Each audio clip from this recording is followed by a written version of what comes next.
내 3파트에서는 바이로이트 축제에 대해서 말씀드리고 베토벤과 바그너에 대한 그 요약, 어떤 영향을 미치는가, 그리고 그 치유성에 대해서 이렇게 말씀을 좀 드리겠습니다. 바이로이트 축제가 지금까지도 뭐 바그너리안한테는 뭐 굉장한 축제죠. 근데 그 축제가 계속 이어지고 있어요.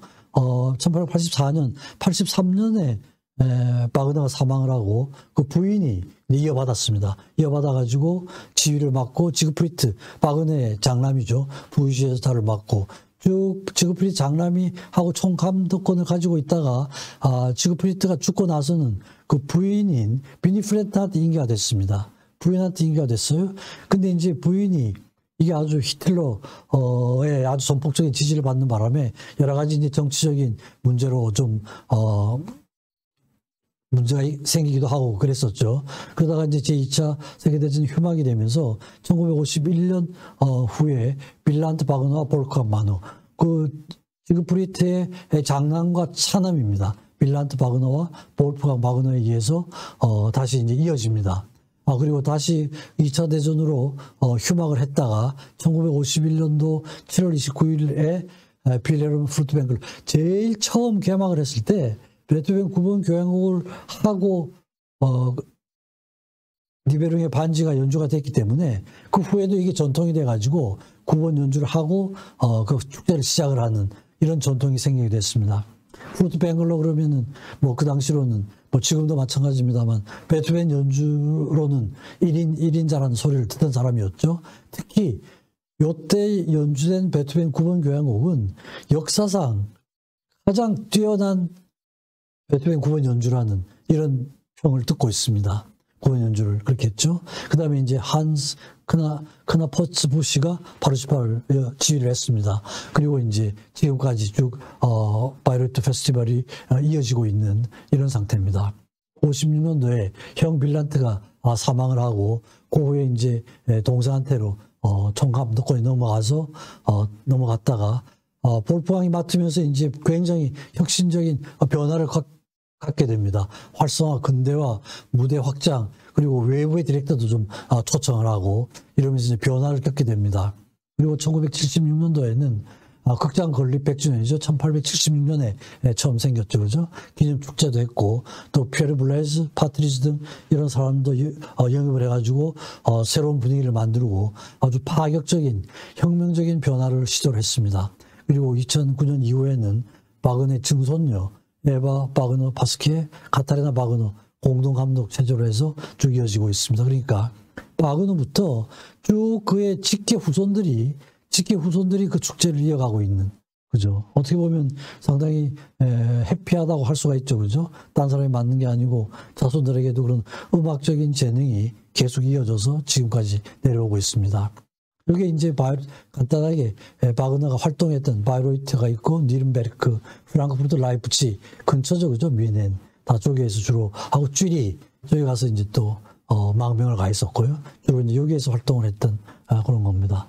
이 바그너의 친필 사인입니다. 그래서 아까 말씀드렸던 그 1870년에 바그너가 논문을 썼어요. 베토벤에 대한 논문입니다. 거기에서 여러 가지 아주 많이 썼는데 특히 베토벤 교향곡에 대해서 쓰고 있는 부분만 제가 간단하게 소개를 드리겠습니다. God Like Symphony. 베토벤의 교향곡은 이게 인간의 작품이 아니라 신적인 교향곡이다. 이런 말을 썼습니다. 그리고 베토벤의 가장 진실된 영혼이 다른 분야보다 교향곡에 반영되어 있다. 이런 걸 썼습니다. 그리고 장엄 미사곡, 종교곡이죠. 미사곡인데, 종교음악인데, 그것도 교향곡의 양식을 따르고 있는 거죠. 그죠? 그래서 베토벤의 교향곡은 새로운 종교다. 그 자체가. 뉴 릴리전이다. 이런 말 썼습니다. 초자연적인 생명력을 느낀다. 가장 순수한 언어로 표현함으로써 독일 정신의 숭고함을 되찾았다. 이렇게 얘기했습니다. 그래서 독일인의 혼을 베토벤처럼 고양시킨 작곡가는 없다. 음악가는 없다. 이런 식의 이제 평가를 했습니다. 그리고 자서전을 쓸 때도 나의 생애라는 자서전을 썼는데 거기에도 이제 막 베토벤 얘기예요. 나는 베토벤의 교향곡 9번에 신비적인 영향을 받아 음악의 가장 깊은 구석까지 파고 들어가게 되었다. 음악적으로 힘들 때나 인생이 힘들 때 항상 자기는 베토벤이 9번 교향곡으로 되돌아가곤 했다. 바그너의 예술적 영감의 직접적인 원천은 바로 베토벤이라고 그렇게 할 수가 있고, 바그너 자신이 이렇게 얘기를 하고 있습니다.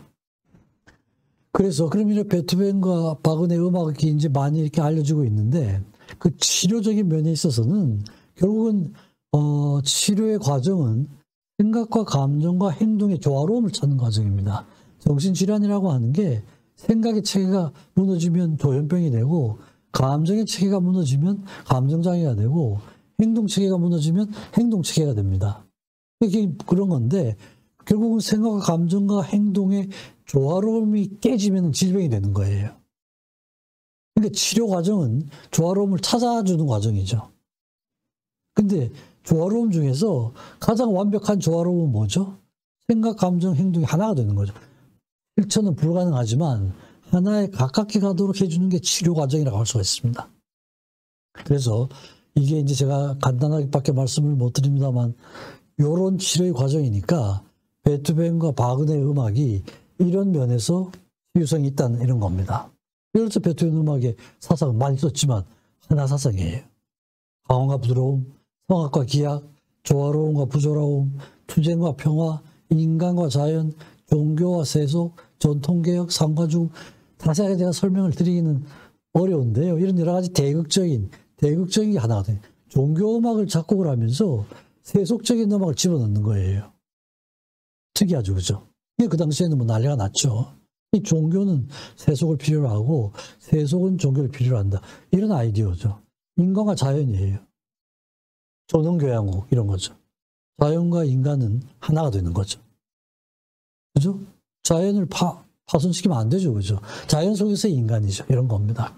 그리고 엄청나게 개혁을 많이 했어요, 베토벤이. 그렇지만 전통을 전혀 무시한 게 아니에요. 곡을 작곡을 하면서 4악장이면은 한 악장은 모차르트나 하이든의 악장을 놓고 나머지는 베토벤의 악장이에요. 그러니까 전통적인 것과 개혁적인 걸 하나로 하는. 협함도 굉장히 많죠, 그렇죠? 이런 궁극적으로는 이런 일이 있습니다. 바그너도 마찬가지입니다. 바그너도 한 인물의 성과학이 공존을 해요. 국적이 나오는 인물들이 음악과 철학, 음악과 신화, 음악과 문학, 음악과 종교 이런 것들 하나죠. 그렇죠? 음악과 언어와 음악하고의 관계, 선율, 무한선율, 상과죽음 이런 겁니다. 물론 이 내용 중에서도 상당한 부분 베토벤 영향을 받은 부분도 있고 여러 가지 다양한 분야를 여러 가지를 하나로 한 통섭적인 이런 접근을 했죠. 그러니까 내용적으로 좀 차이가 있지만 바그너와 베토벤이 공통적으로 추구한 음악적인 사상은 하나 사상이죠. 대립적인 걸 하나로 하는 거예요. 그러니까 이런 걸 의도하든 의도하지 않든 이런 음악을 들으면은 우리 내부에 있는 생각과 감정과 행동이 조화로워지는 이런 게 자극이 될 수 있을 것이다. 이런 면에서 이제 필요성이 있다고 보는 것이죠.